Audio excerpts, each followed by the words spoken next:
Welcome to Middle Earth. All right, everybody, welcome back to Middle Earth. The One Ring, Book 5, Chapter 2. What a long, strange trip it's been. So thanks for following along with us. If you like what we do here, please subscribe to our channel. There's a lot of goodness coming to you every single day from Blades and Blasters. So I don't have like a 15-minute introduction this time. I have no introduction. We're just going to pick up where we left off last week.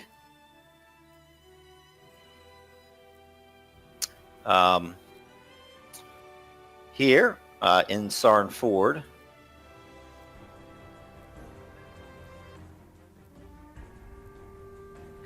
if the three of you remember what recently has happened, basically you were on your way down to Tharbad. You rendezvoused at Sarn Ford with Rudhron, who was a fellow ranger and is familiar with Aravule, son of Arafel. And before regrouping, you heard some rather surly voices from upstream, followed shortly thereafter by a rickety old boat being piloted down the stream by a group of men that looked a bit on the rough side. Not quite taking them at their word, you kind of bade them to kind of pull the boat over. And after a very short conversation, you noticed that they had a tarp covering a bunch of artifacts and riches, likely from the ancient kingdom of Cardalan. But no discovery of riches lasts on its own, and shortly thereafter, you saw from the east and the north, where a tower is kind of cresting over the hills, a large flock of crebain, of crows, of rooks, that spied out your location, started to kind of swirl around in the sky, blotting out the sun that was already mostly blotted out by clouds. And then you heard the howling of wolves as the wolves closed in and you were attacked. The battle is now over. At your feet lay the bodies of a couple slain men, carcasses of the wolves. And after the battle is over, you are catching your breath. Very far in the distance, you might hear a wolf howl, but it sounds quite far away at this time. And the crows have retreated back to the tower far to the east. And I'll let you pick it up.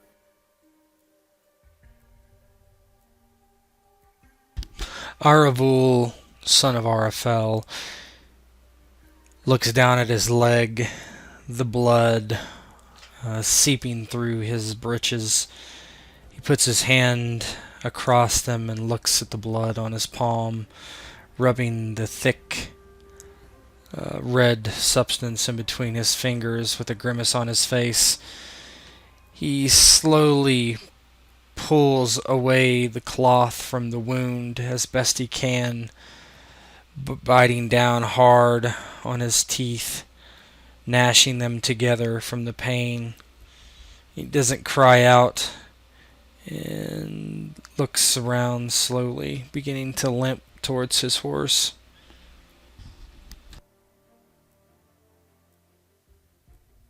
As you limp slowly towards the horse, kind of behind you, there's this little trickle of red blood in the snow. And as you limp across the battlefield, Aravule, you can see steam rises from the recently dead wolves. Arthanur and Rudhron doing? Rudhron will have taken notice to Aravule's injury, and he makes his way over to inspect it. My lord, is it serious? He lets out a perhaps it does pain me so. It may be best to at least staunch the bleeding for now. I have some herbs I may be able to apply and at least do some rudimentary healing. If you permit. Of course, I've never been great with that sort of thing, unfortunately. Go ahead, do as you will. You should be quick about it. We should not linger here. Yes, Arthanur is correct. The enemy certainly knows we are near. Rudhron just nods to that, and what? Let's see, skills, healing. Healing. What you said it was a +2 with the herbs? Well, yeah, you're gonna decrease your TN, but before that, Arthanur and Rudhron, you would both get your basic heart score back after the battle is over. So you can give yourself increase your endurance by your basic heart scores. Now, unfortunately, Aravule doesn't get that benefit because he's wounded. Yeah, I don't think Rudhron got hurt, right? No, No. you're the only one that's wounded. I'm good. Here's the other good thing, too, guys. Once you get on your horses, you get a bonus to your fatigue. Like that armor penalty doesn't count as much, so that'll be good going forward. Okay, so the healing, TN 12. TN 12, baby.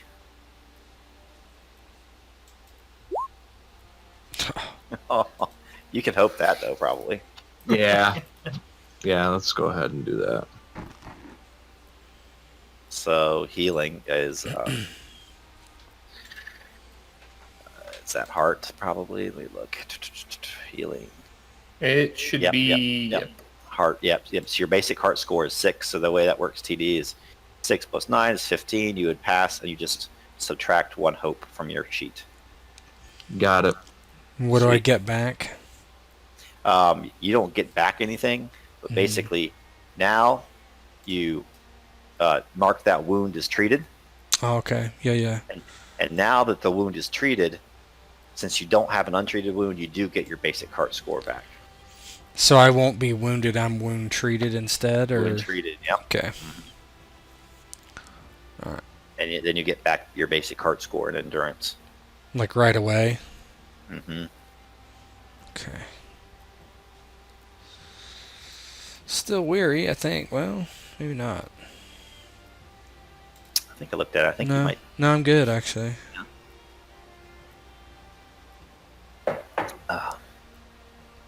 There's a fine line between being wary and not, for sure. So what's that look like as you, what do your wounds look like, and how's that treatment? I'll let TD describe it since he made the roll.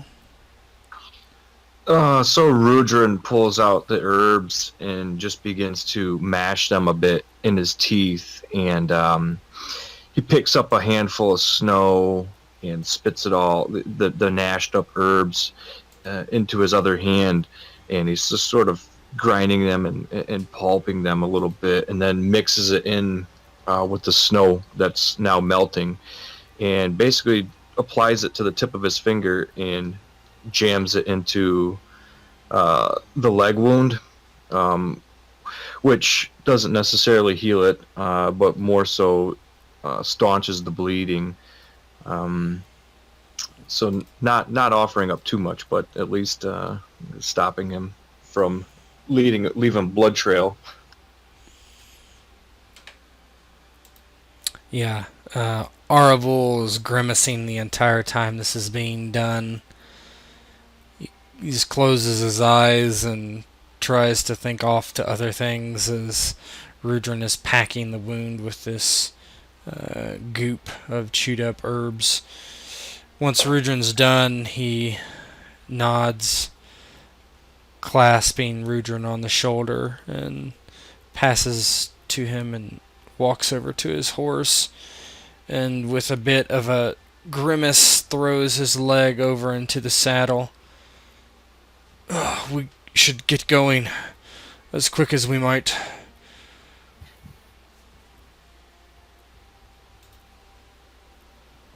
And Rudhron feeling somewhat satisfied in the fact that he's at least helped in the respect of healing at this particular moment, makes his way over to his horse and saddles up as well. Arthanur saddles his horse. Arthanur, as you go to your horse, out of the boat, just kind of glinting in the sun, there's a brief break in the clouds, and out of the boat, glinting in the sun, you see something that seems nearly to shine of its own accord, and kind of rising out of that pile of musty treasure, something that looks like an ancient Cinderin rune peeks out on some piece of metal, like from all beneath all the other treasure. Arthanur, not typically one for treasure, but seeing the rune, becomes curious and looks about, and will approach and get a closer look at that piece of treasure. And as you approach it, you still hear the howls, but they're very far in the distance. Nothing imminent. And as you approach it, it's clear that there is a what looks to be the haft of an axe kind of sticking up out of the treasure, and then the blade, which has a big clove, it's like cloven in two across its length, is kind of half buried in gold coins. And if you pick it up, I can go ahead and whisper something to you, and you have rhymes of lore. Is that correct? Let me take a look. Yes, I do. Yep. So yeah, I'd pick it up and look it over. Let's see here.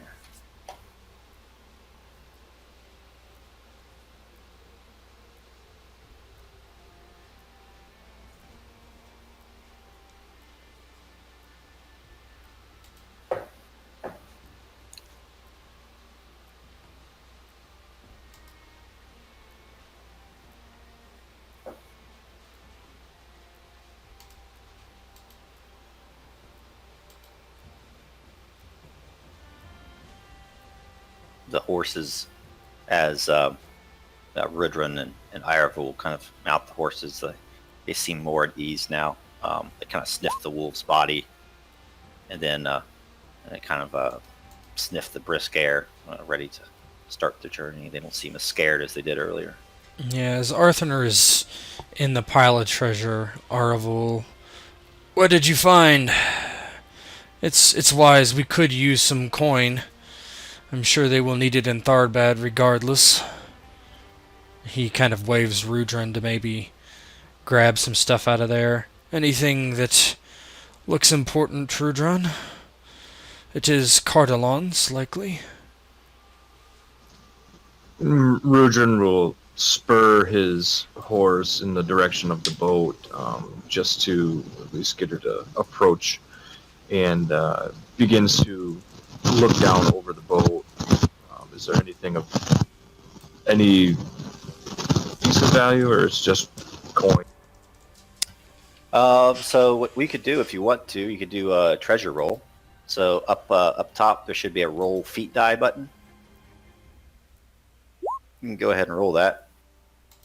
So yeah, Rudhron, you see, as Arthanur is pulling the axe out of the treasure, you just kind of look through it, and you do see a lot of ancient-looking coins and maybe some jewelry, but nothing that stands out to your eye. But it's no doubt valuable. So if you would like to take some of that back to Tharbad, you can give yourself 2 treasure. Okay. Yeah, Rudhron will jump off his horse here and go down and scoop up at least a handful.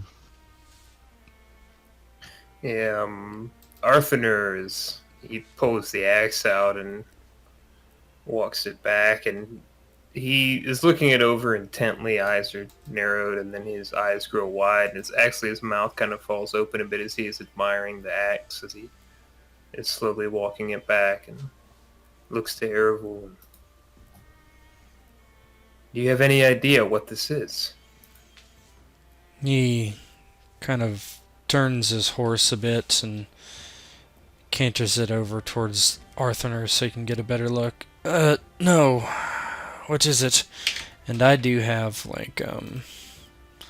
probably something applicable. I'm sure. Do you have rhymes of lore? I believe I do. Yeah, you have the same thing as him. Mm-hmm. Because I'm technically a treasure hunter or whatever. Yeah, so I'm gonna let's see here. Let's send you the same thing. So basically, you can read through that, but you recognize the axe as very famous. Just like in the books, Glamdring and Orcus were found in unlikely places. This thing somehow ended up in Cardalon. I guess it's not super surprising. It was one of the last strongholds of the North before the fragment of the Northern Kingdom became totally disintegrated. And it's damaged, correct? Yeah, the blade is pretty much cloven. The Yeah. haft is stuff. Yeah. Yeah. He looks to Arthanur and back down to the axe. I wonder where those foul brigands got this. The rest of their ill-gotten gains. You said it appeared to be of your home, did it not? I would assume so, unless they traveled far and wide. Most of these lands from Bree to Tharbad were once Cardalon. Very likely they've been plundering your ancestral treasures for days. He looks around. This was a weapon of great legend. The fall of Gondolin. It would mean a great deal to my people. But it belonged to a mighty hero of man, as I remember it. And he will actually offer the axe to Aravule. Aravule shakes his head and waves a hand towards Arthanur. It must be reforged regardless. I am sure you would be able to accomplish such things. I've not seen you at a smithy, but it is my understanding that you are a craftsman of some skill. Isn't that correct? The greatest of skill, I would say. But, yes, it will need to be reforged. Then perhaps you would reforge it.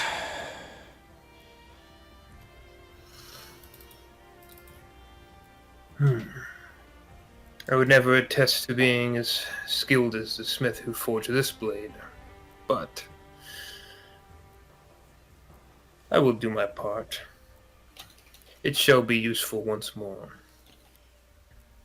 Aravule nods. Good. Good. If we have found nothing else, let us get a move on. Tharbad is some days away, and the crebain will fly quickly to Saruman. Arthanur nods and will wrap the relic in cloth and secure it tightly to make sure it does not get lost on their ride.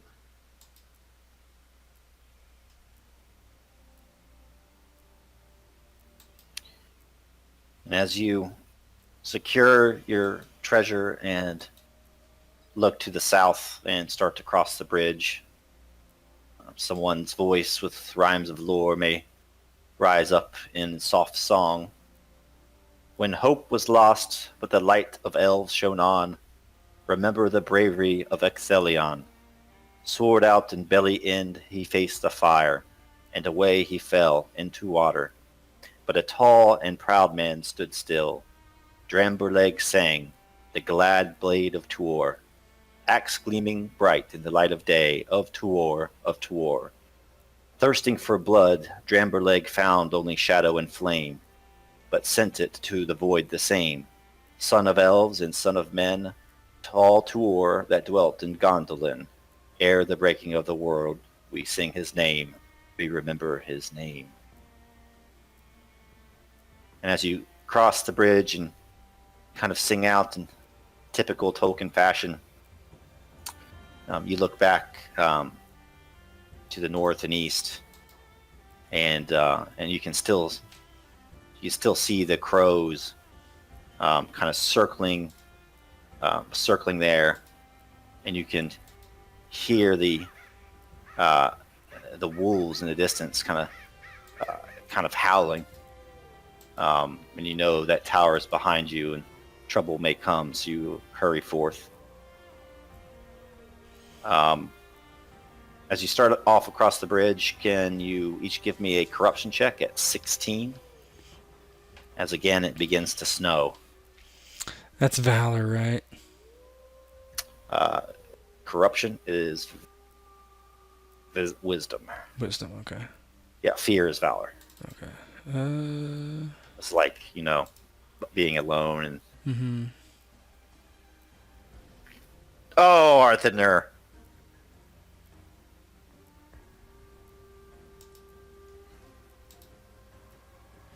What is that under? Is that, If you go to the top right of your sheet where wisdom is, there's like a little yeah. dice roll 20 thing there. Like a little I icon. yeah, I see it, okay. I'm gonna fail this. Target number, what did you say, 14? 16. Oh, gosh.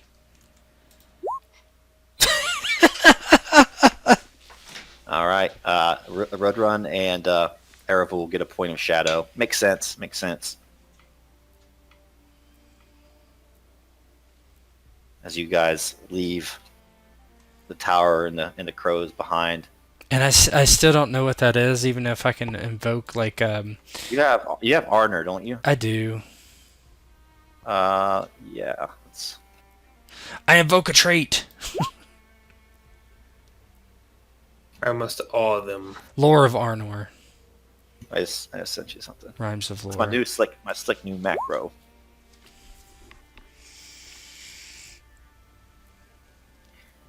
You can kind of tell them what that place is as you guys head south or whatever. Mm-hmm.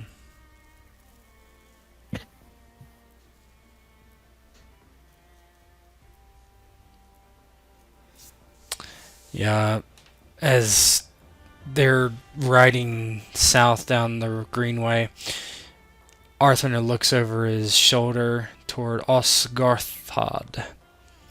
He frowns and he says, "A once proud place, the last bastion of Dunedain, against the ravages of Angmar." And he gives a deep frown. The Witch King sent a great plague into Cardolan, and legend has it that many of the sick and dying made their last refuge there. I do not know the truth of it, but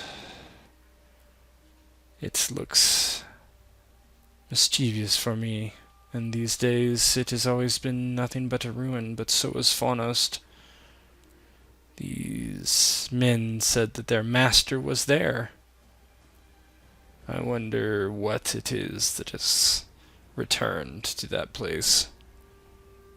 And he takes a deep breath. For now, it matters not. On to Tharbad. Come. And he kicks the horse and spurs it south.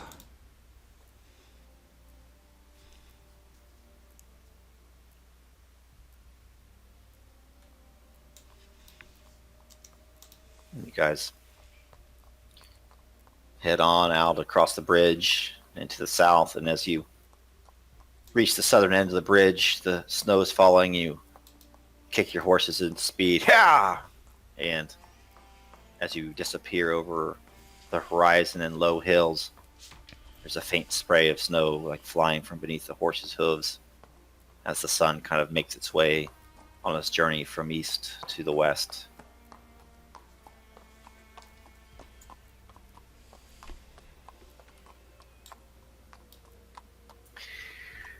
So you head south as snow falls, and further south you get, there's less snow on the ground.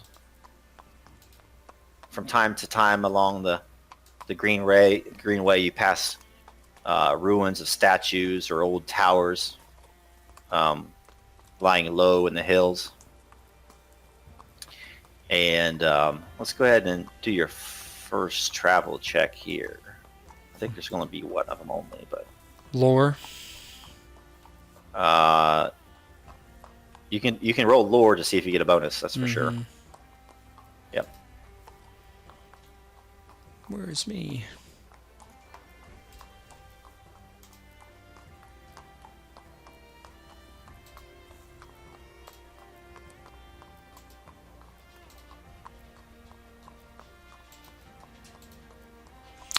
What's the TN on a lore? Is it 14? Yeah, for the lore check is 14. Jesus. Oh, Oh, get it out on of my way. Get it out of your system. Yeah. Well, it doesn't matter that much.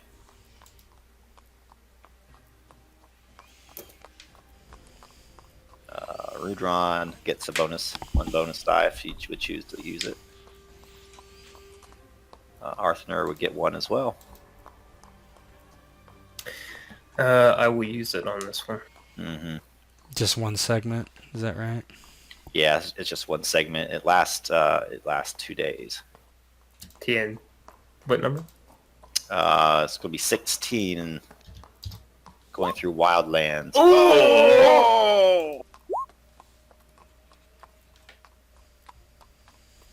Yeah, I'm gonna go ahead and use mine as well. Oh god, if I would have rolled anything but an eye. Anything but an eye. We get lost off the road. We'll see. It's what just happens. We'll see. roll bonus die 1. Yeah. Yep. So it's 3 travel fatigue. Did it not go through? Oh god, I'm weary again. Oh, he rolled an eye too. You trigger 2 hazards. Oh God. My bonus die doesn't seem to be working. Oh wait, what's happening?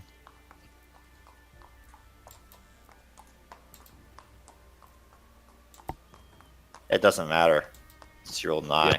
Yeah, I see that, but If something doesn't work for that, you can always just roll a d6. But yeah, that's what I was gonna do. I was just trying to figure out if it was just something that I was doing wrong. all companions. So, let's see here.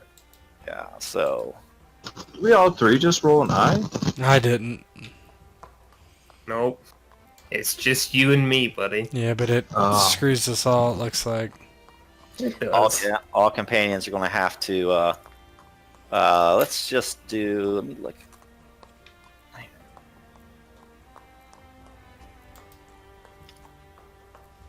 Well, fuck. Let's see what I'm going to pick here. You guys have a survival or something like that. Hunt. Let's just do travel. That's fine. Everybody make a additional travel check at 14, and you're going to get an additional travel fatigue if you fail. Aravule actually gets 2, so you get the 3 from winter time, and then the 2 for that. God, this just a straight jump. This is great. Our horses don't help. What happens when your fatigue goes over your total endurance? Another one? You're wary. No, it takes your endurance down, right? Travel fatigue 5. Yeah, it's just Yep, I'm just wary wary. again. Wonderful. Yeah. Rudhron, give yourself another 2 travel fatigue. So you get 5 too. Oh my gosh! This is like the spider episode. Here we go. Oh boy!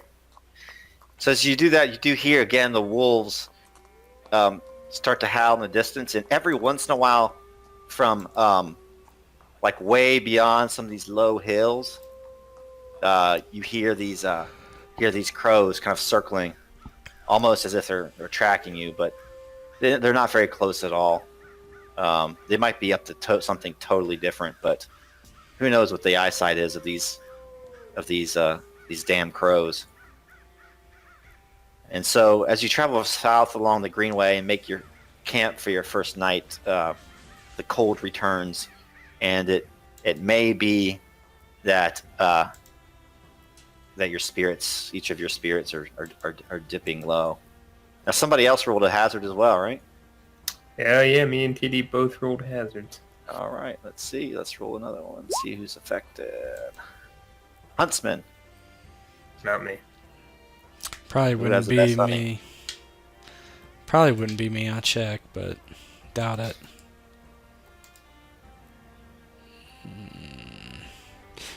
I have 2. All right, give me a hunt. Let me see what Rudhron has. Yeah, I've got 3. All right, so try to buoy your spirits. That first night, Rudhron goes out just a little bit into the forest, trying to stalk a deer. Let's see what happens. So hunting at 14.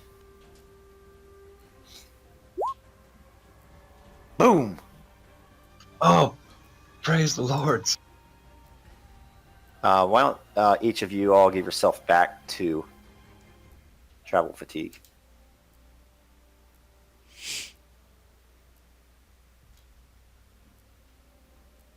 And I'll actually let you RP that out a little bit as, like, the middle of the night, all you have is this little... You dare not make a large fire, right?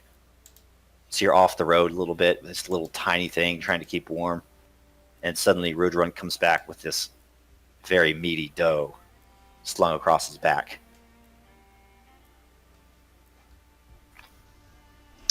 Yeah, so Rudhron has the doe slung over both of his shoulders as he's sort of pushing his way through the conifers and coming up behind the party, attempting to stay quiet and not make too much commotion. He doesn't want to disturb much. As you said, they had not wanted to build too big of a fire, so he's really trying not to disturb much.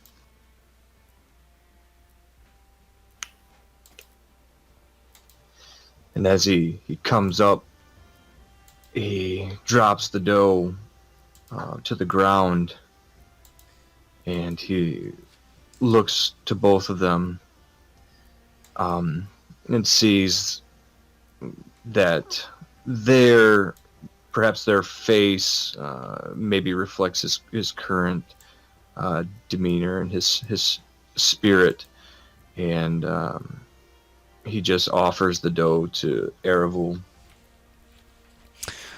Aravule just nods and gets up out of his seat and helps Rudhron lug it over towards the fire. Well, help me skin this so we can at least feed ourselves for the night. He winces with his leg bugging him. And Rudhron immediately begins to carve into the deer, slicing from the belly to the rib cage up and peeling back the actual the fur and the skin, peeling it away, and reaches his hand in and begins carving out any of the non-essential organs, and he saves the heart for Aravule.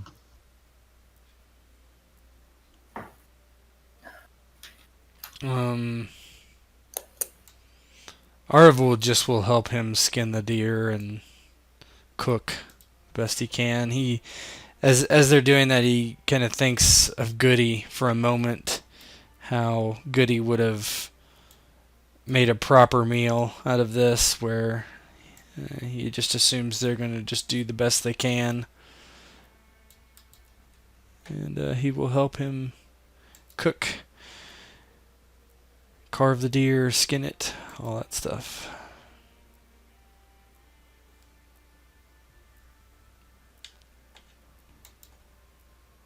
And as Arthanur and Aravule kind of tend to the fire and help with the meal, the fragrance of the meat cooking starts to buoy your spirits a little bit, and the smoke rise into the air. You can hear that really kind of a warm crackle of the fire, and as you have your feet next to it through your boots, you can feel them start to warm up again.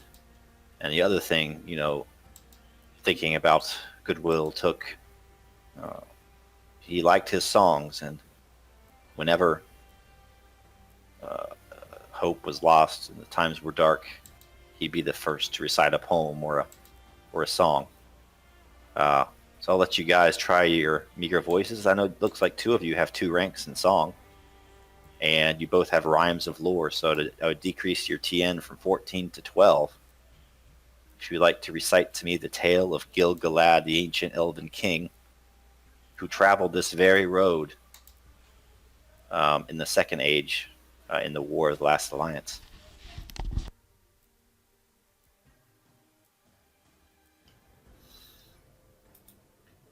I guess I could go for that. As they said, it was a song. Mm-hmm. Song at 12. If you succeed, I'll give you guys 2 more back.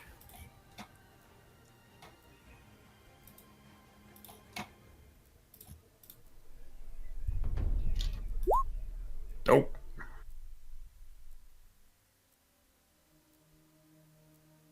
Pretty bad.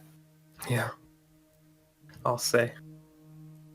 So you raise your voice in song, and as you raise your voice, you do sing, but your voice wavers a bit above the crackling fire.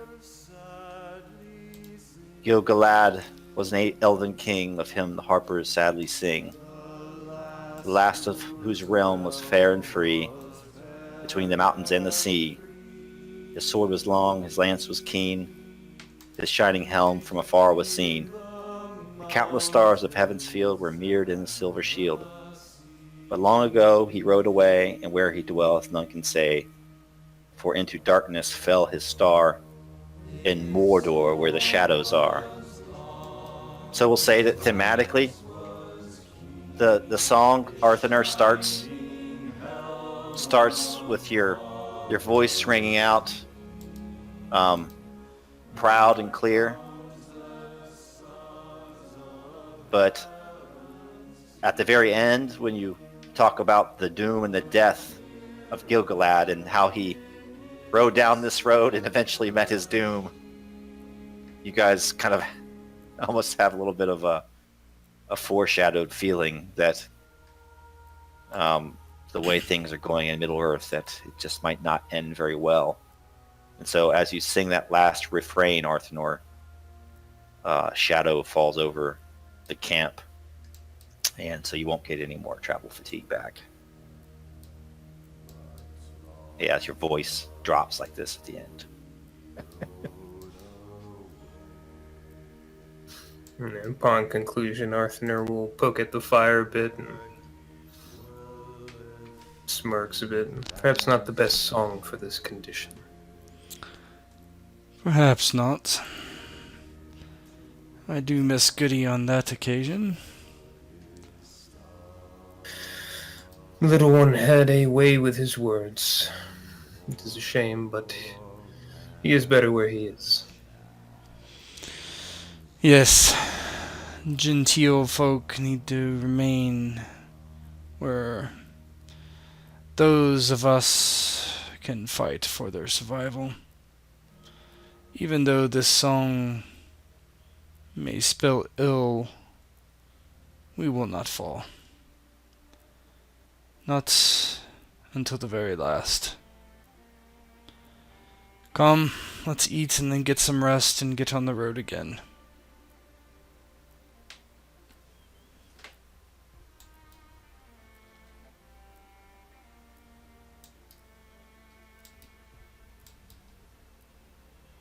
So that night, the snow stops falling, and each of you take turns at watch, and the night passes uneventfully. You wake up in the morning, and unhitch your horses, and you continue south along the Greenway.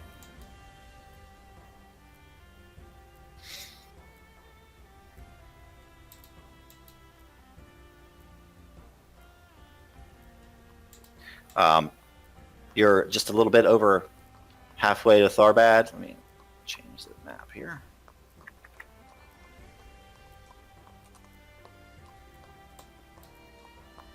Everybody should be able to see this.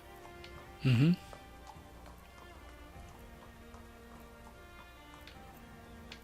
There you go. So you're just over halfway to Tharbad, and the weather does let up on the second day of this journey.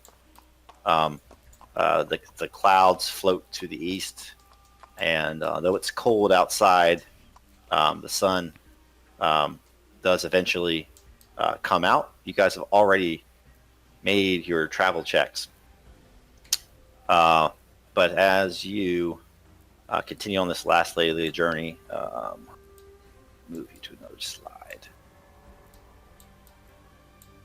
Eventually, you may hear something coming from the south.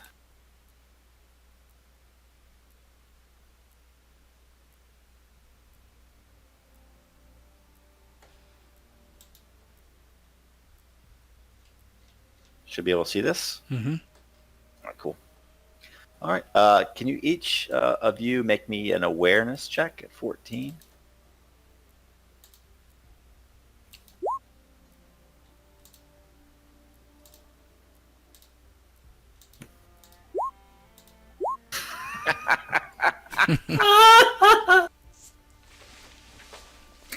I got a great success.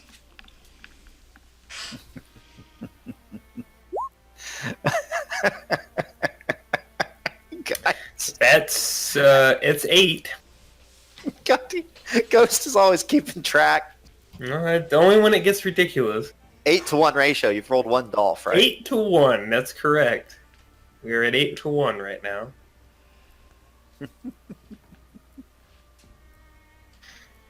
Let's see here. Let me, my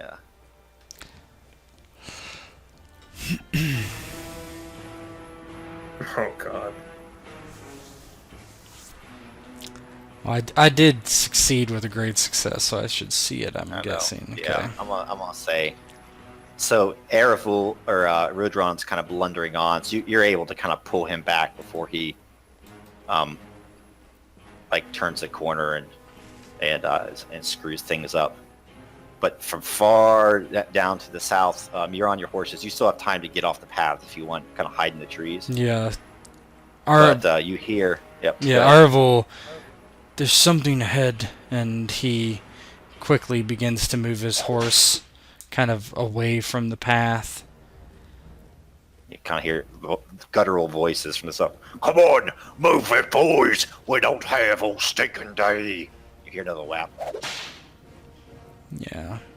Aravule gives a quick look to Arthanur and Rudhron, nodding as he spurs his horse out of the way and gets it behind a thick grove of trees and stays on it just in case they have to make a quick escape.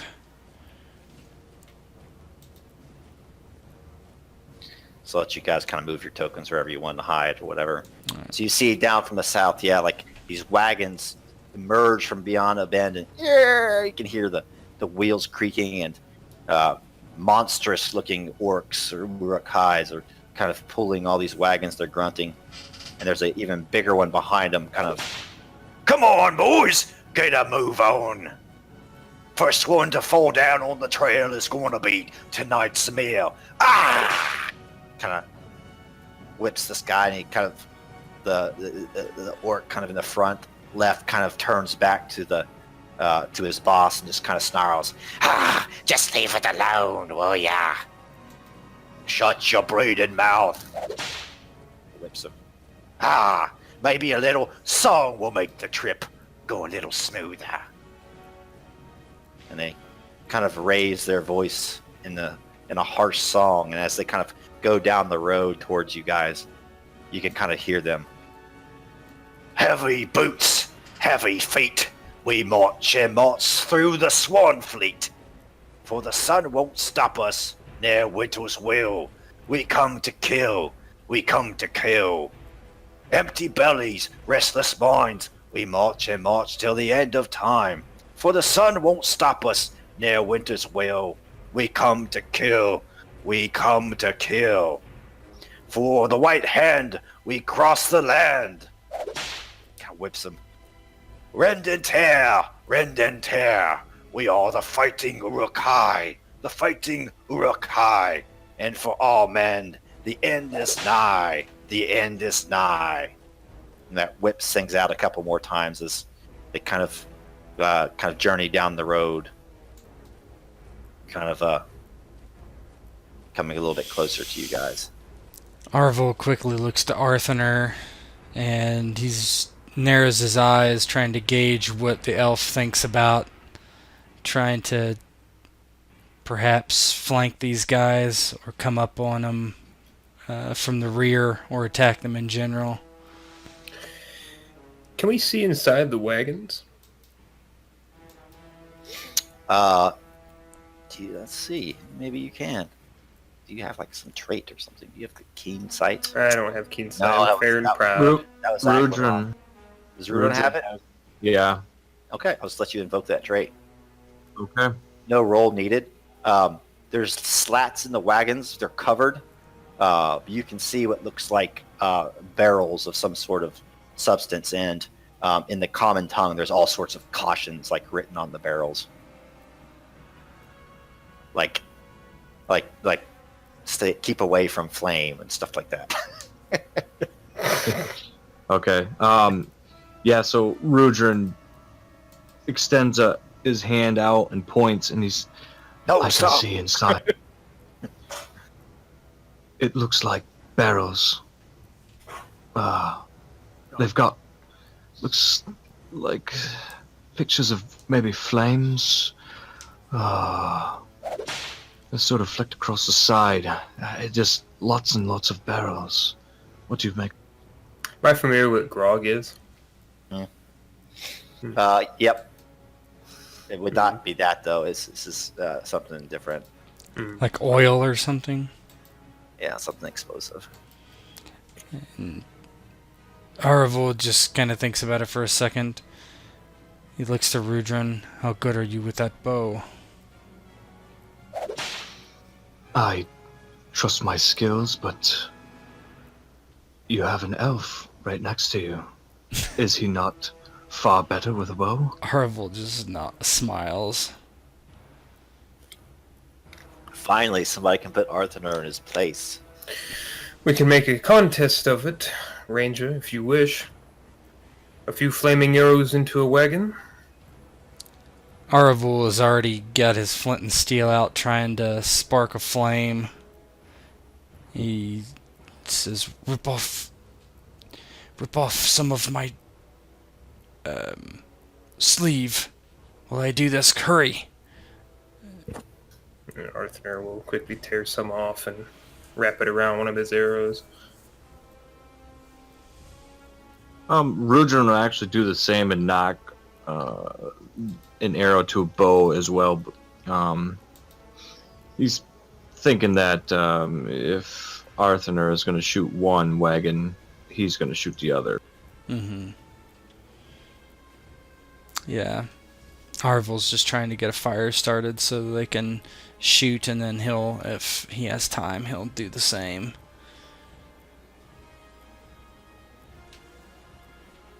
Yeah, you kind of can't hear him continue to march. You hear him talking. Right there. No, we're not going to stop for a break. We got a job to do. The first one to lay down gets sent to the breeding pits.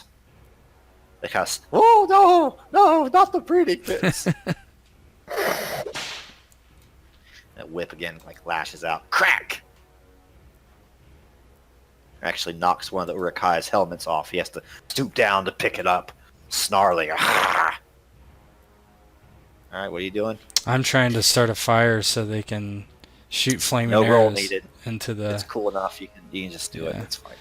So he is down, quickly working the flint on the steel over and over and over again. He's done this hundreds, if not thousands of times. Spark flies up onto the cloth that's sitting there at his feet, and then he gets it. It's on fire. He grabs the other end, holds it up so the other two can light their arrows, and as they're doing that as well, he pulls an arrow out of his quiver as well, so at least they'll have 3. Arthanur will light his arrow and look to Rudhron. And I'll take the bottom one, Ranger. Don't miss. Rudhron just flashes a sly grin as he lights his arrow as well, and draws back the string. Yeah, as Aravule is got his arrow on fire, he drops that the cloth, or no, actually he just pokes his arrowhead through it, and then slides off the horse and pulls his bow out and sighs, "I was never very good with this." Maybe the two of you should shoot at the top wagon to make it even. Aravule doesn't even argue with him since he's so terrible with his bow. He just gives a slight nod.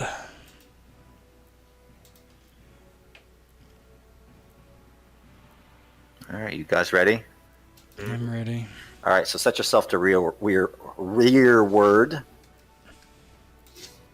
So rearward stance.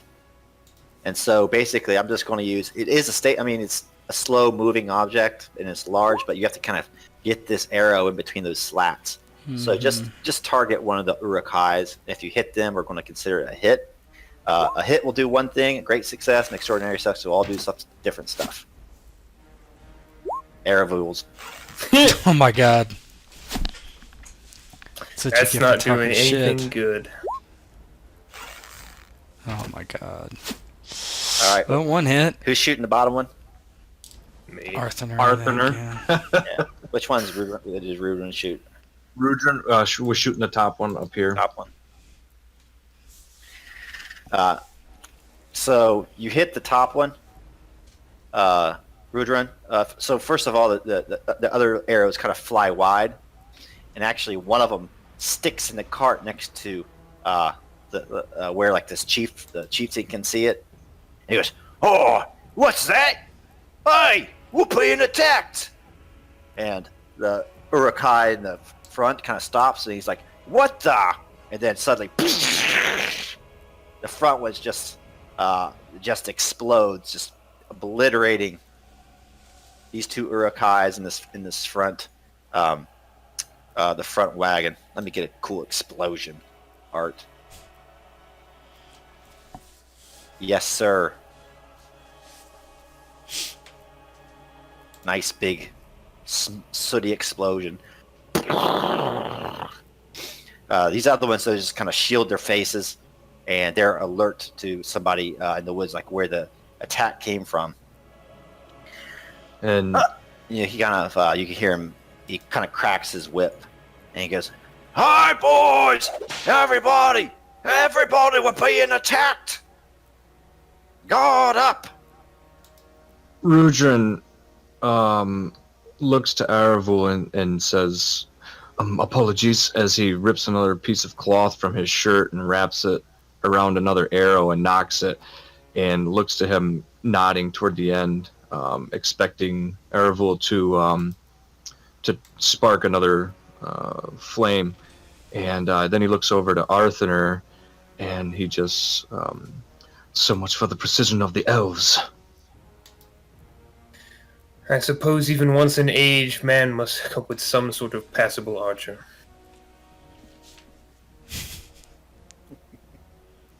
And Rudhron just smiles and shakes his head, and again nods to the end of the arrow.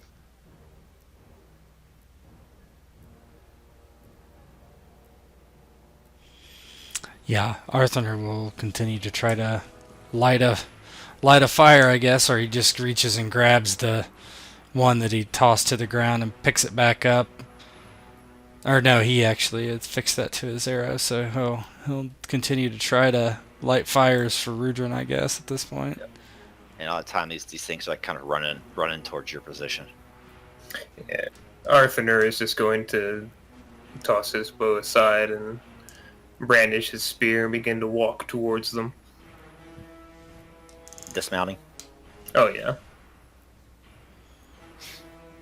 Yeah, as they get away from the cart, Aravule tries to abandon what he was doing and just says, "Just shoot them! They're too far away." And then he stands up and draws off his bastard sword, limping as he comes along besides Arthanur. And as Aravule and Arthanur take off toward the orcs that are charging, Rudhron, is it possible to fire a volley? Yep, yeah, you can. You guys want to all do battle first? Yes. Yeah, I'll do battle. It's something I'm good at. Kind of. Not me. Oh my god. Oh, you guys are piling up. Some bad stuff's going to happen. That's 10. Hey, I'm exactly at my endurance. Am I wary or not? I can't remember. You are. Yeah. If you're at or above. But if you want to stay on your horse, you won't be. Yeah, I'll do that then. What does that do? How does that work? Let me grab my little cheat sheet first. You lose armor fatigue for being on your horse. Yeah. So it depends on what it says for the stag. Mine would be -10, but Yeah, it should be on your sheet. Arthanur is not skilled on horseback. Yeah, it uses athletics for some of the riding checks, but you get some bonuses and stuff. And also, you're never supposed to let your skill with your weapon outshine whatever athletics it is, but that's just too much to keep track of. I'm not just going to ignore that rule. So your steed would armor reduction of 10. So your armor fatigue would be decreased by 10. So you just do the math. So you would not be wary. Yeah, I'm just trying to find where my armor fatigue actually is. Oh, encumbrance Yes, 14. Yep. Okay, so I see. Okay, yeah. All right, yeah. So Aravule, instead of getting off, I guess he just canters his horse out and then rides past the elf with his sword in the air. Ah, for Cardolan! Okay, what's Rudhron doing? Rudhron was going to loose that volley. Okay, cool. All right, so you guys, Battle for... yeah, did anybody do battle? You guys Nah, Oh, I did. I I did. got fail. I got sidetracked. Let's see how many bonuses you got. Oh, wow. So you get 2 bonus die. Okay. For the battle. You can only use 1 at a time. Mm-hmm. And Rudhron, who are you going to aim at? Set yourself to rearward first. Yep. And then pick one of them out, and you can shoot at them. Rudhron is shooting at the champion. He wants to take out the leader first and foremost.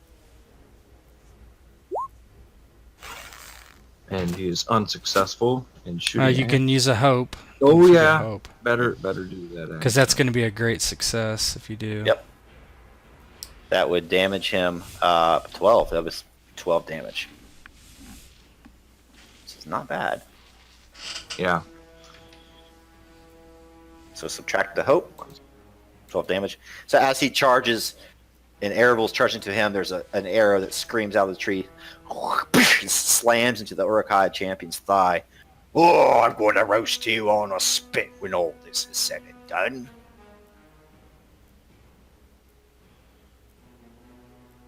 And put yourself in your stances. Now, on horseback, Aravule. Mm-hmm. Some limits on what stances you can do. Guess I'm forward or open, right? Mm-hmm. Yeah, that's it. And you can charge if you'd like. I would love to. So you're putting yourself in open. What are you doing, Rudhron? Rudhron is going to continue to fire from the tree line. Yep, continue being real cool. Yes, sir. And so you're charging the champion, Aravule, Sure. Sounds good. and so the other 2 will be assigned to Arthanur. I'll let you guys go first. Arthanur's in the closest stance with his horse, tell me as what it looks like as you charged past this guy. Me? Mm-hmm. Yeah, he just just thunders forward, his horse kicking up snow and dirt, his sword raised overhead. The arrow slams into the champion. It probably causes him to move one way or another. As it does, he attempts to compensate, pulling on the reins hard, and he tries to basically he goes onto the left of the champion, and with his right hand comes with a backhand as he's leaning back to his left and tries to cut across his body and hit him as he's riding by. Okay, cool. So you're first going to do an athletics. It's going to be 16 modified by your mount, and your mount is the riding modifier on your mount is -4, so making the athletics at 10, 12. Okay. I'll use hope for that. What does it do if I fail? Just wondering. You just won't be able to make a charged attack. You'll just kind of ride past him and miss him or something. Yeah, I'll use the hope. I got quite a bit. Yeah, you're probably going to be able to smack this guy really hard. So. And you'll also have a charge bonus of 5. So go ahead and make your attack on him as usual. Oh man! We were going to murder this guy. So it's one-handed. So 7, 12 plus 19 plus your charge bonus of 5. What do you do to this son of a bitch? He just as he's riding past him, he just swings, and the orc attempts to step backwards, and what it does is it puts him at an optimal position where the blade just comes straight across the neck, and with the force of the swing, a head just goes flying off and lands on the ground beside the body as they both crumple. And your hooves thunder through, and snow Yep. flying up and stuff. Mm-hmm. You kind of wheel your horse around, and the smoke is behind you, like as a backdrop, as the wrath of the West comes forth. All right, Arthanur. Yeah, so Arthanur will step forward with his spear, trying to take the Uruk-Hai to his left and run him through. Nice. It's a Dolph. Nice. That is edge. Yep. So that would be That's his 5. it's 5 damage. Yeah. Within an He's edge, got to right? make a protection roll, yeah. We'll see. We'll see.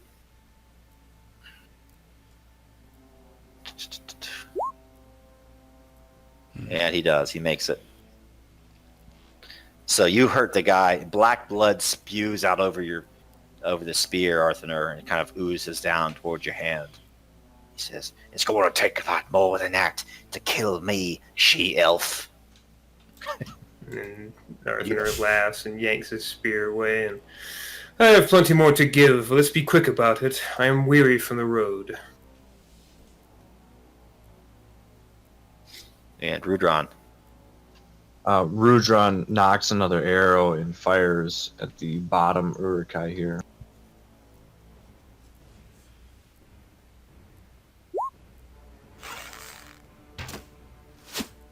You could probably hope that. Yeah, I think I'm going to. Now it'll be hope it'll be 5 damage. So these guys are getting a pin-cushioned, and you see Arthanur's spear whirling. And what does it look like as the arrow slams into this guy? So, I hear Rudhron and the rest hear the Uruk-Hai's taunting Arthanur, and Rudhron sees Aravule lop the head clean off the champion there, and he just turns attention over and sends an arrow screaming at the most open, from his vantage point, the most open Uruk-Hai, and it slams into his shoulder. And as the two Uruk-Hai are chuckling and taunting Arthanur, the arrow slams into his shoulder, and he just lets out a loud grunt. And he turns his focus for a moment to Rudhron, standing in the trees.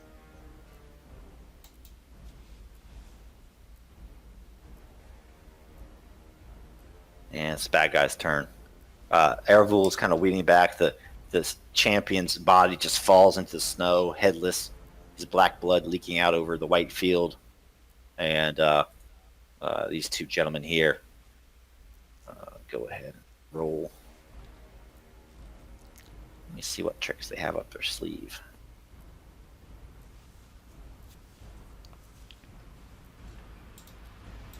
Okay. Let's go. He's got a spear, and he goes after Arthanur. Nope. Parried. Finally a Dolph. I've had 3 and I've had them all. Yeah, Arthanur batters it away with his shield. Second one pokes it away with his spear, and he's just laughing at them at this point. So as this happens with those eyes, out of the forest, you hear howling.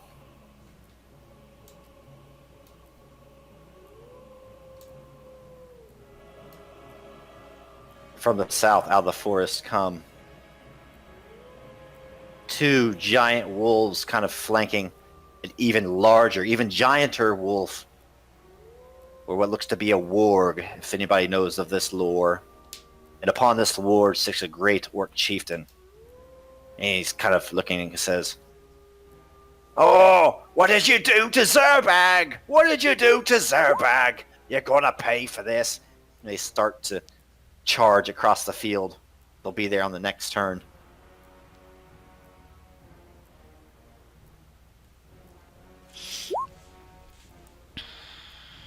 Oh boy. You guys' turn. You're up. Now, Aravule, you can stay on horseback. You'll wheel around for another charge. The TN on each time you wheel around goes up by 2. So it'd be 14. On an athletics roll. Yeah, basically you can attack. If you're like mounted charging around the field, you can attack any of the opponents. Mm-hmm.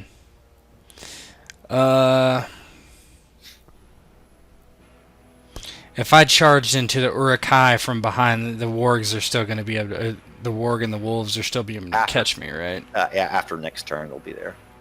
Yeah. Boy, I don't really want to get that far away and get myself surrounded. So Aravule, he turns his horse and takes it this way, trying to take the Uruk-Hai from behind, trying to do the logical thing. He swings down with a sword towards the top of its head as it's facing Arthanur. So 16. Your athletics is going to be a 14. Oh, okay, 14. It was 12 last time. It goes up by 2. So now it's 14. Gotcha. I'll use hope again.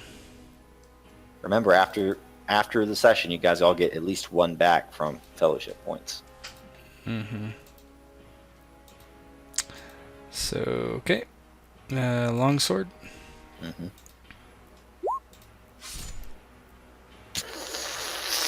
Flopping off heads. Yeah, he just comes down, swings straight down. The sword just cleaves the helmet in 2, and as he rides by you, there's this yank. The head is like bent to the side hard, and as the horse rides by, and the force just yanks the sword back out, and the orc just collapses into the snow. Oh. First age on their ass. Let's kick it old school.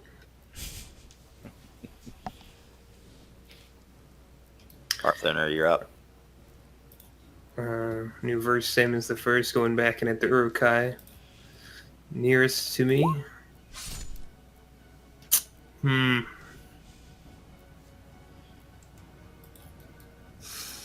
and Larry sucks. Do I hope that?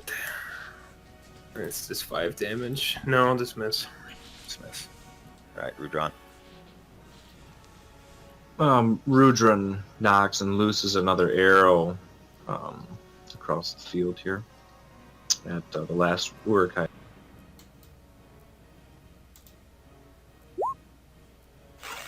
Whoa! Nice. Well, And it's good. injury if he's not dead. Oh, he's dead. He's dead. So good thing you didn't use that hope. Hey. Man, that's a nice shot. What does that look like? So you see Arthanur out there kind of dueling with this guy, and he gets his blow parried. And what does it look like as you shoot him? Yeah, so Arthanur's blow gets parried. Aravule is racing across the battlefield here on horseback, lopping off heads. And Rudhron, seeing that the only immediate threat right now is that last Uruk-Hai, he knocks an arrow and peers hard down the shaft of it and looses, and it's almost a line guides all the way across the field, and it strikes the Uruk-Hai right square between the eyes, and it just stands up straight and rigid and just slowly falls back after letting out a squeal.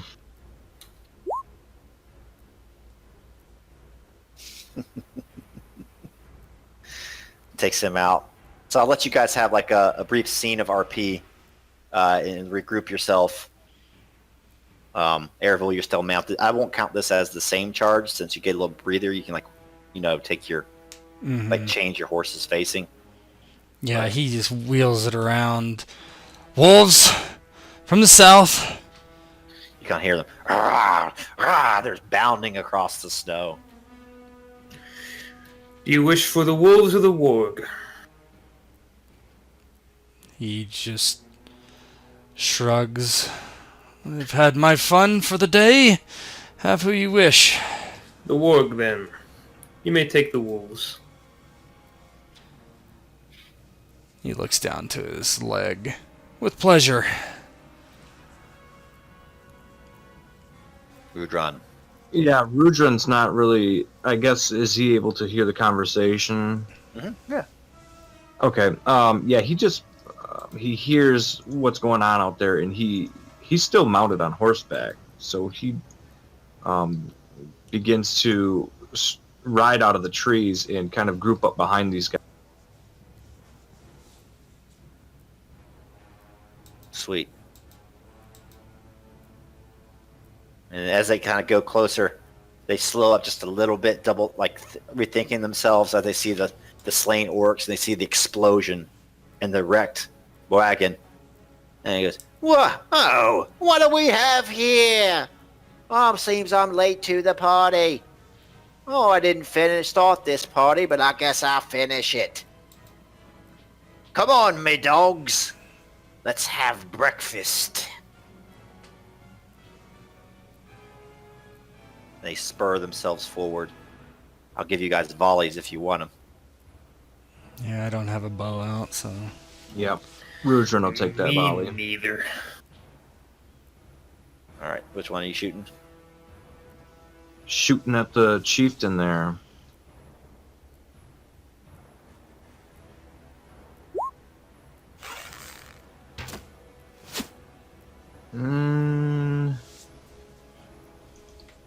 I think I'll hope that.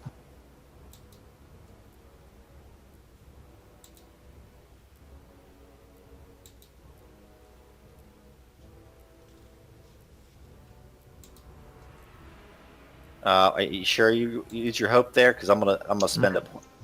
I'm going to.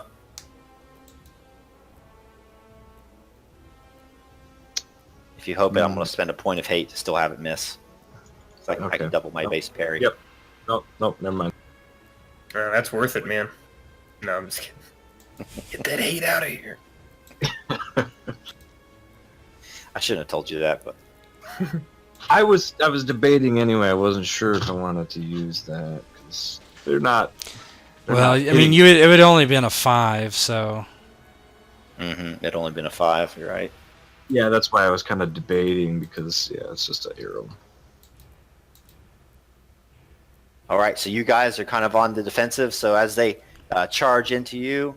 I'll let you guys kind of go first. You are now mounted. Are you just going to stay kind of in rearward stance though on your horse, Rudhron, to shoot your bow? No, he's gonna pull his sword and ride forward. All right. So you need to put yourself either an open or forward stance.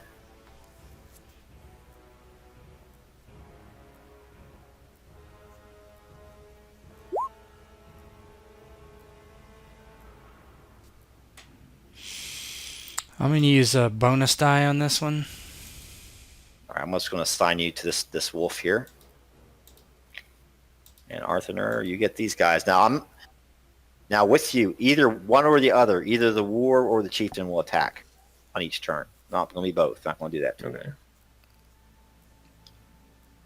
All right. By all means, do it to me. And you will have, if you attack the chieftain up on the warg, there's a height penalty. So the TN increases by 2. But the other thing too is like if you hit the warg and stuff, you can maybe cause them to fall and do some other cool things. So, Aravule, are you charging or? I am most certainly charging. Okay, so that will set you back, make your athletics at 12. Yep, I'm using a bonus die on that roll.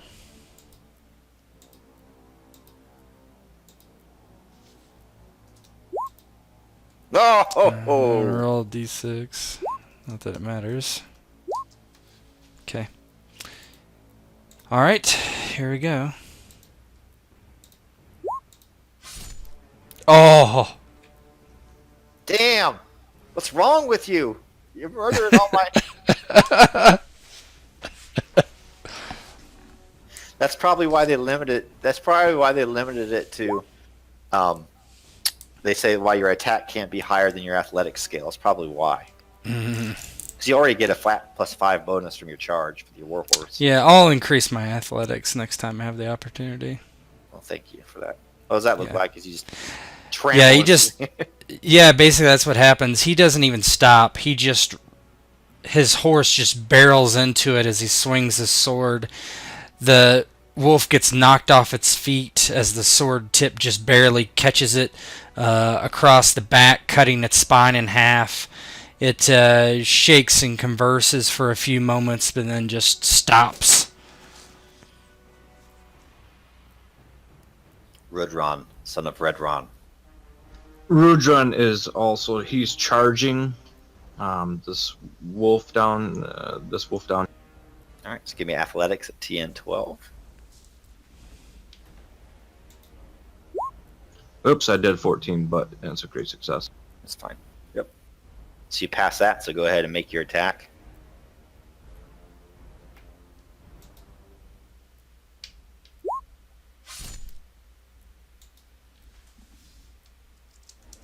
And that's 5 plus that's 12. 12 damage.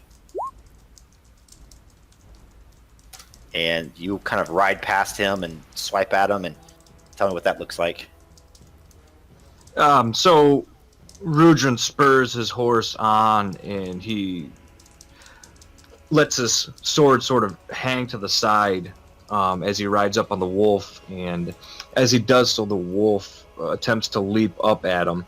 And just as much of an act of defense as it is offense, he swings up, catching it under the wolf under the chin, and sort of gives him a gash across the side of its mouth and down its neck. So it starts to bleed, but it's turned on him and is ready to pounce once more.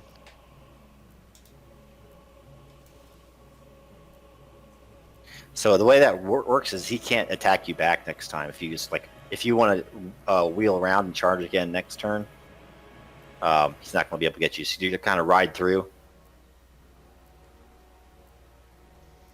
Yeah, he's riding past and then attempting to turn. He's going to wheel around on it too. Okay, cool. Arthanur. I will be attacking the warg, so Arthanur lines up a spear point to stab at the massive wolf-like creature. That is edge. Okay. So let's do the damage first. So you got what? Is that just 5. regular Yep. damage? Yeah. Let me see what this guy has. Let me see what tricks he has.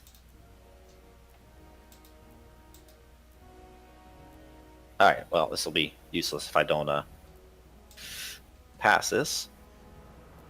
Let's see if he passes his protection. He certainly does. Holy smokes. That's the demon roll.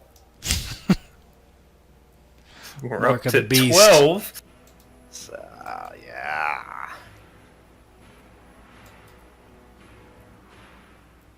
Is that it for you guys? Yeah, I have nothing I else. think so, yeah. Yep.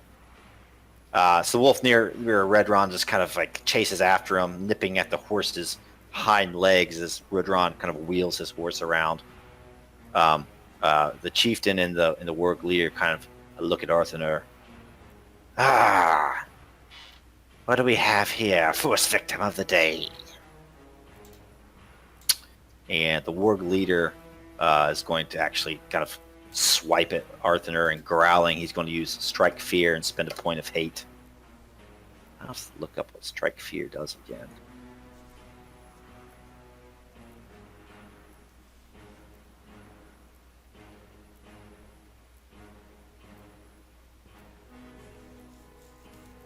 Bring up my book.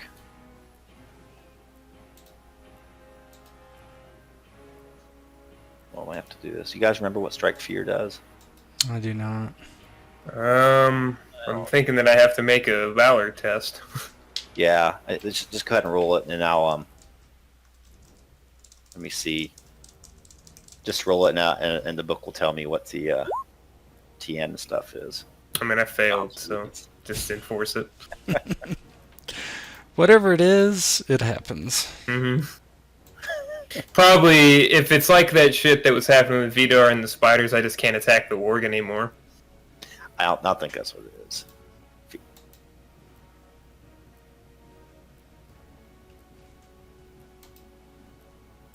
Fear test TN 14. Oh, all companions. We gotta roll each of Join us. me in misery. Valor? All this is you suffer a point of shadow. Oh, pfft. Valor, you said? Bo? Yes. 14? Point of 14. shadow. Rudhron, you get 2 points of shadow. Yeah, it's 14. Gee, thanks. Aravule, you get 2 points of shadow. Oh, that's not good. I'm like, That's I'm very... 14. Are you miserable? Not quite. Oh, guys, Not quite. you haven't faced one of these giant wargs yet, have you? I'm not I sure. don't think You have so. not. You're not. No. Yes, this thing's just snarling. It is giant. It stands as tall as your horse, and upon this thing is this giant orc chieftain. So he still gets his attack against Arthur. So that's less he going. Jesus. Spiders all over again. We're at 14 for the session. Well, how many dolphs? Like 3? 4. So I just I've got Temp 5 shadow. So I'm weary. Yeah. So you got 5 No, you're not- shadow. What's your hope? Oh yeah, no, I'm still good at. Okay, yeah. Yeah, Yeah, as long as your shadow isn't equal to your hope. Equal or maybe it's above, yeah. you're good. How much If hope is it's, you? How much hope do you have? I have 7 left of 10. you're fine. So you can use 2 more, then you become miserable. Yeah. I'm becoming miserable playing right now. You're doing great. I don't know how. Glad you're having so much fun. That's nice to hear. Jesus. It's a lovely game. That's a no for me, dog. Swipes, and you just leap out of the way. And that's all they can do this turn. As I said, I wasn't going to attack the chieftain just yet. All right. Your turn again, guys. Aravule, you can go first. Yeah, I'm gonna charge the warg. Or the chieftain. I'll swing at the chieftain. Okay. Since he's mounted, you'll still get the charge bonus on your attack, but your damage won't be increased. Okay. So athletics roll is a 16. It was 12. Now it's gonna be 14. 14. I use my bonus die on that. Dolphed it. Wasting my bonus die, man. What type of horseman is this? Who is this man? Yeah. My hair got really blonde all of a sudden. This man has Rudhron in him. Edge. Is this the chieftain? It is. It is. So that's 7 damage.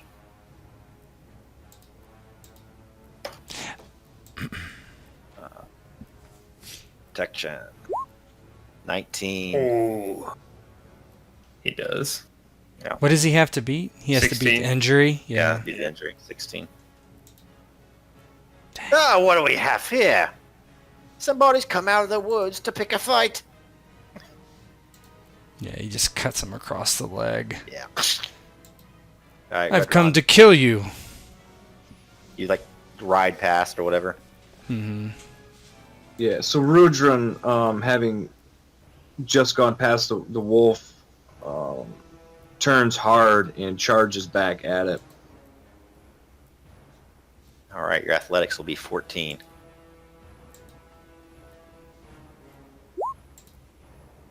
There you go. Make your attack.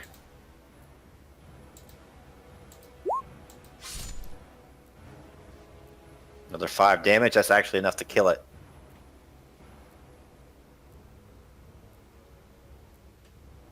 So Rudhron wheels hard, pulling hard on the reins, and directs his horse back toward the wolf that he just rode past, and takes a direct stab down at it, and goes, penetrates its spine, and the wolf just crumples to the ground as Rudhron rides hard past.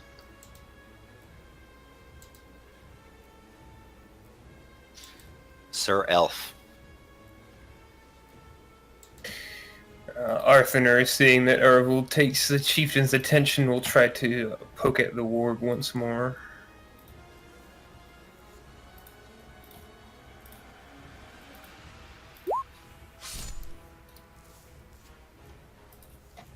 Another 5.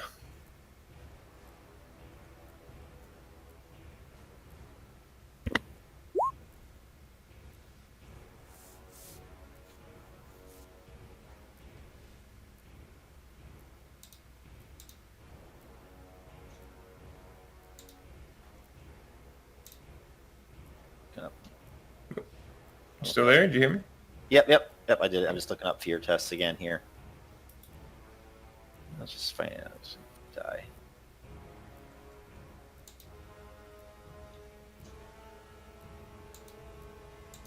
Oh, it's different. It's different. It's you cannot spend hope points for as long as the hero is subjected to the source of fear. So do you guys want to give back? If you failed it, give back those shadows? I would love to give back the shadows. Me too. Give back the shadows. But if you failed, you can't spend hope points the rest of this encounter until that warg is dead. Oh, that's fine. That's better than almost being miserable. So you stab this thing. Its blood its fur is now slicked with red blood. And it's the bad guy's turn.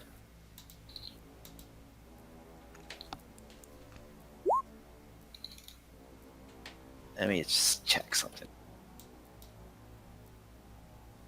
Flee. I'm on a horse. You ain't fleeing. Yeah, he's on a warg. He's just... Yeah, probably it'd be an interesting chase. Well, that, and we could probably I don't think there are let a rules. few arrows go at it. Yeah, I don't think there are rules for the for the NPCs to flee. But for his part, let's just do it making like a contested athletics stuff. Sure. Now you get your athletics is decreased by the fact that you're on the horse. And you know what? It's flat though, because he's going to get that bonus too. So he kind of turns and spits down towards Arthanur. Oh, I got places to be. We'll leave this to another time. And he kind of tries to wheel his warg around and kind of sprint away. And so he's going to make an athletics check. Let's see how good he is. That's movement. So that's 14. When he actually roll a 14, he's going to spend a point of hate to add his attribute level. Oh, never mind. His attribute level's already added. Let's see if he can spend some full strength. Nope. So it's just going to be a 14. All right, Athletic checks for us. yeah, probably the mounted people. Got him. Got him. I'll Where are let- you going? Let you guys make some attacks. All right. Yeah, as he's just trying to go away, Arthanur is just... Or, God, I keep saying it. Aravule just chases him and swings down at the back of the warg as it tries to run away. Edge. And great success. So they're going. The warg just crumples from beneath the chieftain's legs and just tumbles into the snow, and the chieftain falls as well. The warg is dead. Is bleeding out. So tell me what that looks like. Yeah, as it's running away, Aravule just chases it, swings to the back of the legs, hamstrings it. As he brings the blade up, he just kind of cuts into the underbelly of its stomach as well, and just topples to the ground, rolls, flings the Orth chieftain into the snow as they begin to surround him. So he falls off. That would be a protection for the warg. Yeah. So I want to see if he beats that, because that changes how much falling damage he takes. He would. Does he need to meet it or beat it? Yeah, meet it. So he would beat it. So he takes 4 falling damage. There. Tumbles in the snow, kind of picks himself back up. He has to also do an athletics, or if he rolls I guess for him, if he rolls a dolph on this is just to see if he rolls a dolph or not. No, he doesn't. Okay, so he just suffers the 4. So he gets back up and he does not take a wound. But he's like covered in snow, like all bloody, and like looks up as Rudhron bears down on him. Yeah, and Rudhron is swinging his longsword.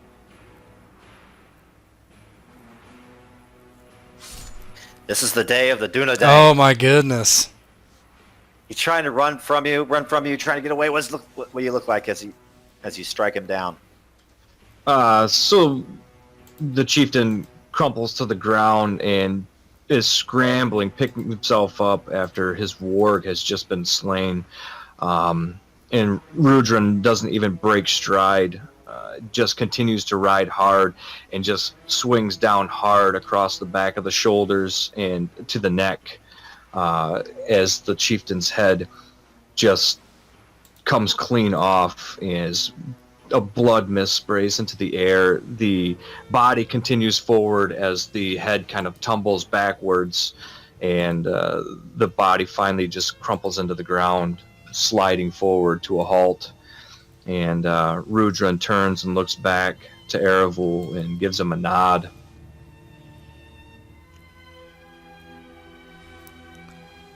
Aravule turns his horse and looks over to Arthanur. All is well, it appears. Indeed. It went better than expected. Looks around at the numerous dead. I will admit that the war gave me a bit of concern, but it seemed to matter not. Yes, he slides off his horse and walks over to the warg and begins to wipe the blood off. And when his sword is clean enough, he takes the rag and wipes it over it.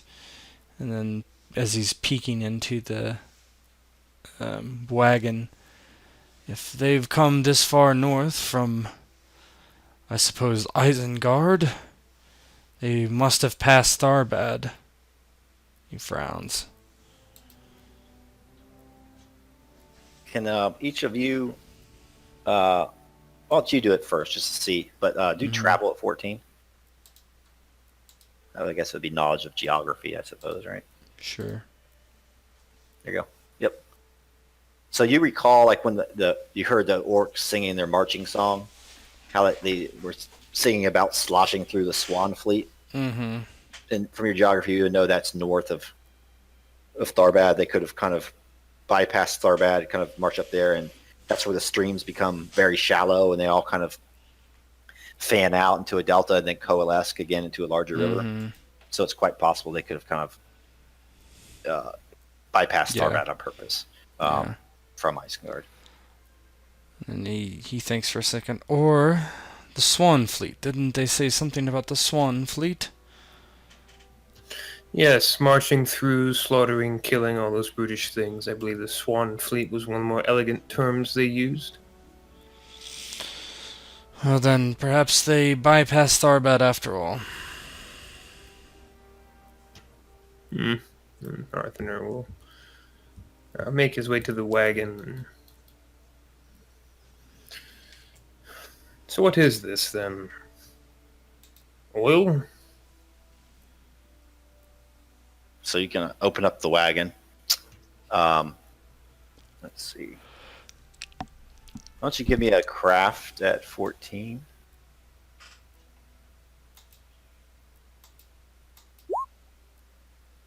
Even wary. So you open up the wagon, you take a step back as you see. You've heard of such things, mostly from fables and tales of crazy old wizards who have delved too deeply in laboratories, but there's giant kegs of blasting powder there. Quite unstable stuff. And you kind of step back and realize how dangerous it is. Arthanur will. You should bring the horses away from this. This is very unstable. Arthanur grabs the reins of his horse and walks away. Then we should blow this one up as well. Perhaps, or... Which one of you? Oh, go ahead. Or perhaps we could make use of it. To what end? There'll be many battles in the days to come. If this can be contained carefully and used, we could use it against our enemies.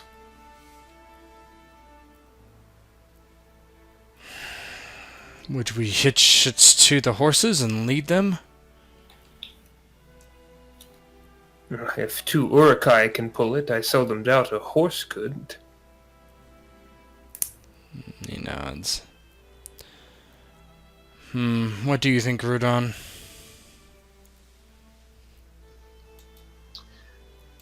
I don't... Either way, I know we cannot leave it in the hands of the enemy or for the enemy to find. I would suggest blowing it. And as you kind of say that, you're walking past the orc chieftain again, and just glancing down, you happen to glance down, and like as he died, he was like clutching something in his pocket, trying to keep it safe. And you reach down and pick up a piece of parchment, and you can kind of look at it. I'll read it in orc voice. Zerbag, Master says keep the pots with the black powder safe. Keep 'em dry. Keep 'em away from flame. If you don't, you'll be exploded and burned.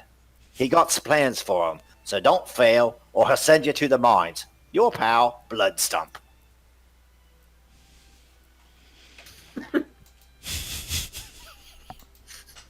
And Some letter writing. so These are Uruk-Hai. They're lettered orcs. I see. Rudhron, having found the parchment, picks it up and reads it quickly, and then turns back to Aravule and Arthanur, and it's, according to this parchment, this is black powder. It says it's obviously susceptible to flame, but water. You may be able to put water on it and make it a little more stable. I would rather not touch it until we know what it is exactly and have it studied further by Arthanur. Arthanur? Fine. He dismounts and tries to find a way to hook the thing up to his horse. He doesn't have like a, what you would call him, I don't know what you call him, the thing that latches around the horse to pull a cart. A harness, yeah. So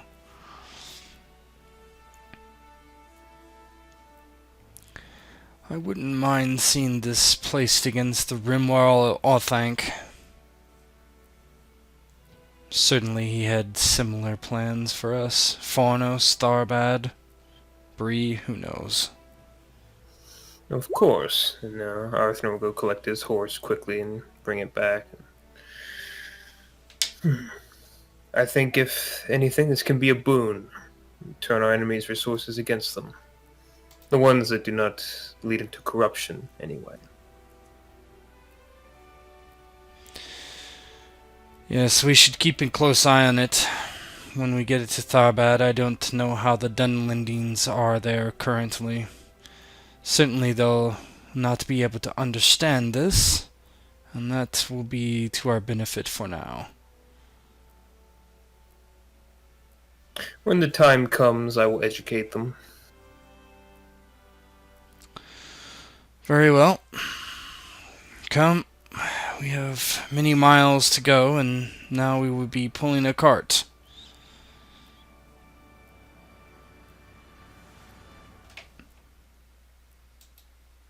He does his best to latch it up. Maybe he has some extra rope. Yeah. I was sort of thinking about maybe looking over some of the bodies to see if there were any leather straps or anything on them. And you said there was a whip, so I mean, I'm sure we could find some things to kind of piece together. Yeah, there's stuff. Cause I was going to try to work something up, with craft if I could. Make it a little easier on the horses. Make it so you don't get blowed up. That'd be good too. There you go. RP it. You're sweating as you do it. You're so weary.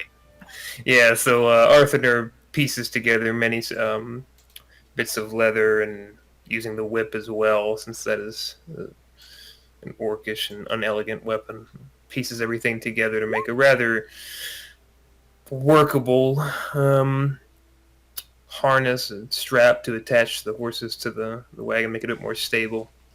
And we'll apply it, put it around the horses, and this should serve us well in lieu of a harness.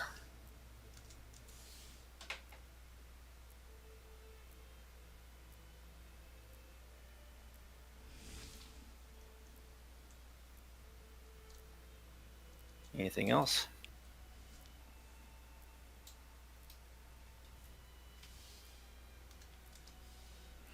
Not for me. No. So we're just gonna fix 2 of the horses to the cart here. Yeah. And perhaps Rudhron can kind of scout ahead a little bit as they ride out. Yep. So The last leg of the journey. Um, ha-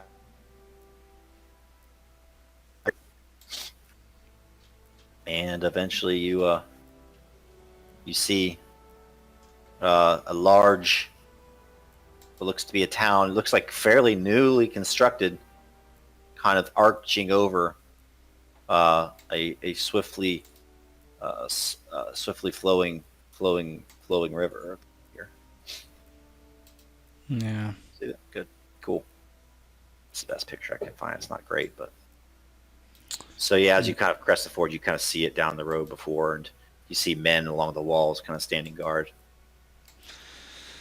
The Grey Flood is high today. He leads the cart ahead, looking to Arthanur. You should be wary as always. These Dunlandines are superstitious folk, as you know. I don't know who is here, or what they've been told, or... He shrugs. Domno should be about, I hope. He was a decent fellow. I would be wary, though I doubt any harm will come to me. I'm more worried about them. They should be less superstitious. They're a secluded people. They know not what we know. They do not have as strong as blood in their veins as some men. And when my forebears came across the sea, they were not kind to these people, pushing them into the rocky places of the earth.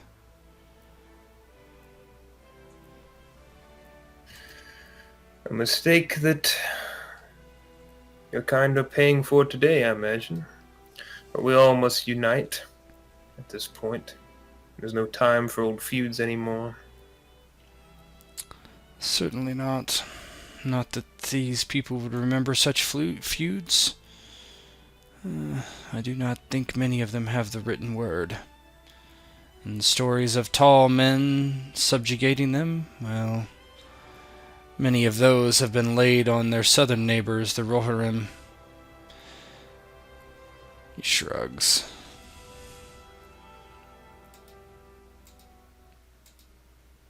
Well, we must see what we're dealing with, if anything. This could be much ado about nothing. Yes, let us hope Domhnall is here. Rudhron, have you been to Dunland before? I've not. As I said, superstitious people. They do not like outsiders. But Arthanur and I were here when this place was more a ruin. This is the ancient capital of Cardolan. My father's home. It is good to see it in repair. One day it will be a mighty city again.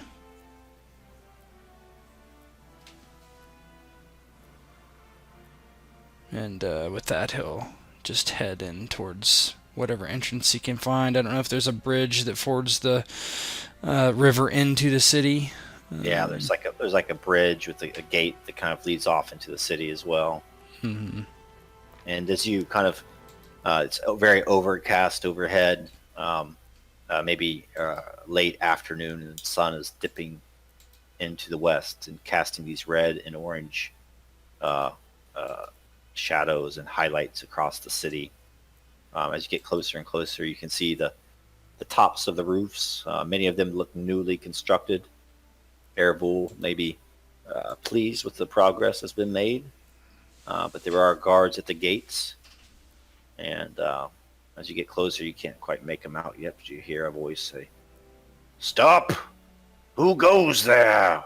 We get not many travelers from the north. Least of all those hitched with wagons. Aravule slows his horse down and nods. Yes, good sir. Well met. I am Aravule, son of Arafel, of Cardolan and Adunadain. This is Rudhron, son of Rudhron, and this is Arthanur. We come to speak to Domhnall. Is he here? And you hear the voice again, and the figure kind of stands on the top of the wall, and on his left is someone else. And you can hear him say, Indeed he is. He is right here, Aravule. I have not forgotten you, but I figured you were away on some other urgent errand. You were not with those knights that came through here so many weeks ago. and Willward, you can see his red hair kind of blowing, and you see other rangers kind of lining the walls of Tharbad. And he kind of gives you just a wave. Arvil smiles. Yes, urgent business, but now that urgent business has brought me here.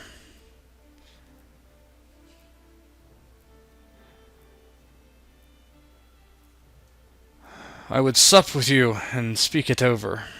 I am very pleased with the state of Tharbad. Domhnall kind of yells down to the guards at the gates. Go ahead, boys. Let these men in, even the elf. I count them as friends. For tonight, we take a break from our long labors, and tonight we feast and talk of the days to come. And those big gates just kind of creep open, letting you guys into the city. Yeah, as the carts get pulled in, Aravule waves over to Willward. Willward, my friend, keep this wagon safe. No man, other than the four of us and Domhnall, is to get near it. Post some rangers. Yes, my lord. And he kind of falls in behind the wagon and peers in and takes his dagger out and pokes at one of the barrels. What is it? Please stop that. It is an explosive. Oh. Flips his dagger around. It like lands in its scabbard. Oh. Point taken, my lord. We found it on the road. Orcs were taking it north. What? They did not pass through here, I'm assuming. Nay. No orcs passed through here. Yes, well, the Swan Fleet then. We'll speak about it as we dine.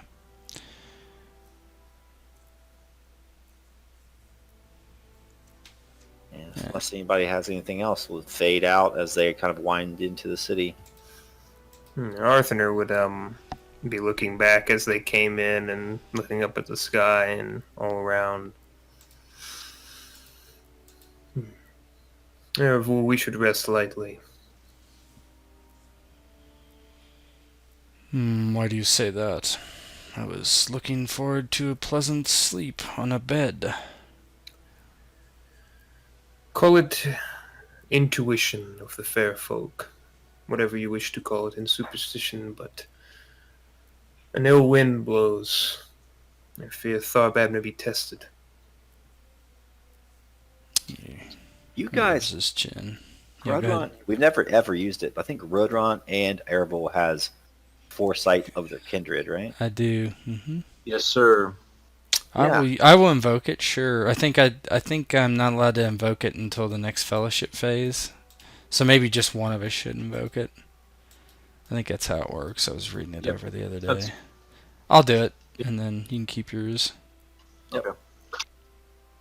So as Arthanur says that, I mean, he may just be saying this out of a deep-seated, unsettling feeling of impending danger, but you kind of get a vision of this shadow spreading east from Orthanc, from Isengard, and kind of an eagle's eye view of like large armies gathering.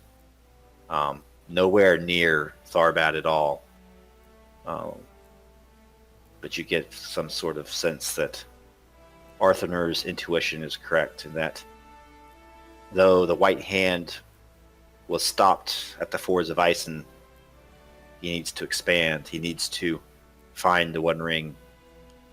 If he can't expand westward through Rohan, well, he has one other option: to destroy the ancient stronghold of Cardolan. Yeah, Aravule nods to Arthanur. You may be right. I sense it too now. Willward, send scouts south along the Greenway and Dunland. Have them fade in with the people. Watch the Gap of Rohan. I think our new enemy is about to stir.